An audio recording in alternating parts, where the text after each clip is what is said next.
নমস্কার বন্ধুরা, আজ আমি শীতের পাঁচমিশালি সবজির রেসিপি নিয়ে চলে এলাম।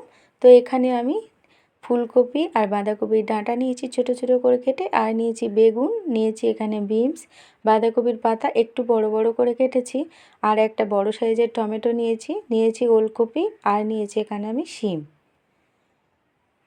তারপরে এখানে আমি নিয়েছি একটা বড় সাইজের আলু, চৌকো চৌকো করে আলুটা কেটে নিয়েছি।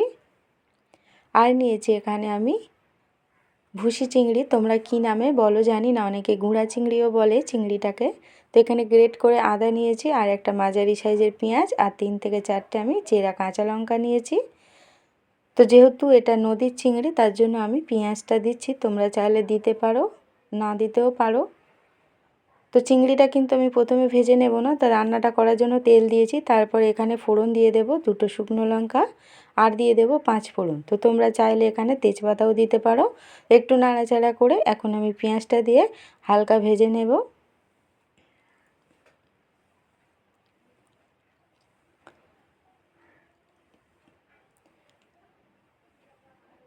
তো পেঁয়াজটা একটু ভাজা হয়ে গেলে প্রথমে আমি কিছু সবজি এখানে দিয়ে দেব।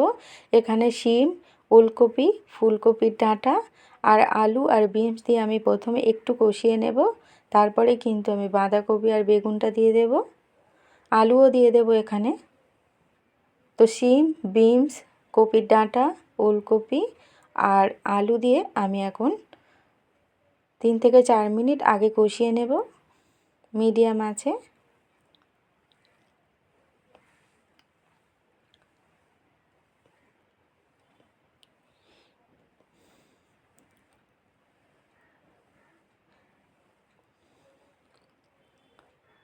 তো 4 মিনিট হয়ে গেলে এখানে আমি অ্যাড করব বাঁধাকপির পাতাগুলো।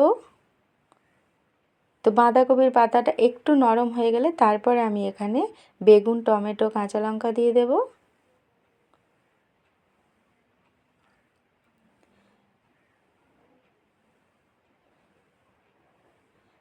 তো সবজিগুলো কিন্তু আমার হালকা দেখছো নরম হয়ে গেছে। এখন কিন্তু আমি বেগুনটা দিয়ে দেব, তারপরে এখানে টমেটো ও কাঁচা লঙ্কাও দিয়ে দেব, দিয়ে আবারও আমি কিন্তু সুন্দরভাবে কষিয়ে নেব।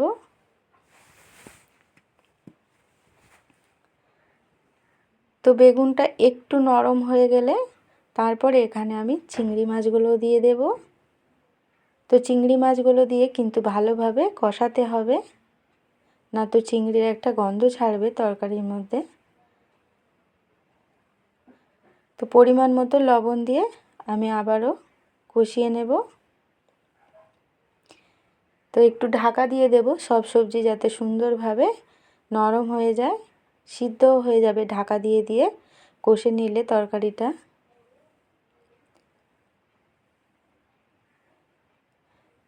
তো এখন আমি গ্রেট করা আদাটাও দিয়ে দিলাম। আদার কাঁচা গন্ধ যতক্ষণ না যায় আমি অন্য কোনো উপকরণ কিন্তু এখানে দেব না। তো আদার কাঁচা গন্ধ চলে গেছে, এখন আমি চিংড়িগুলোও দিয়ে দেব। চিংড়ি দিয়ে আমি এখন একটু নাড়াচাড়া করে নেব, তারপরে এখানে আমি মশলা দেব।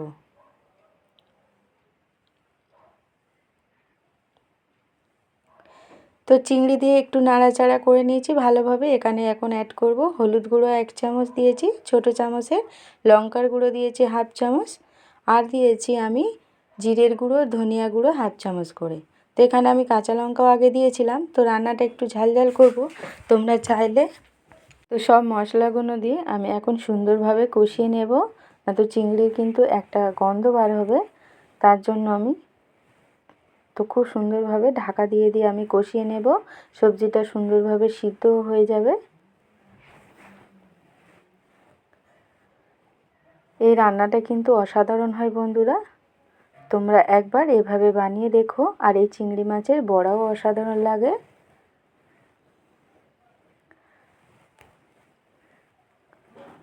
তো তোমরা এই চিংড়ি মাছ দিয়ে কিন্তু বেশ কিছুক্ষণ কষাবে, 5 থেকে 7 মিনিট।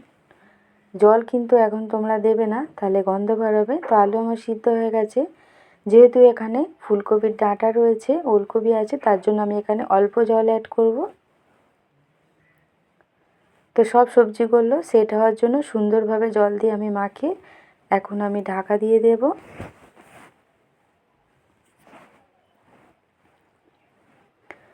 তো ঢাকা দিয়ে এখানে 3 মিনিট রেখে দেব। তো 3 মিনিট পরে ঢাকাটা খুলে দেখব। তো সব সবজি এমনিতে আমার সিদ্ধ হয়ে গেছিলো।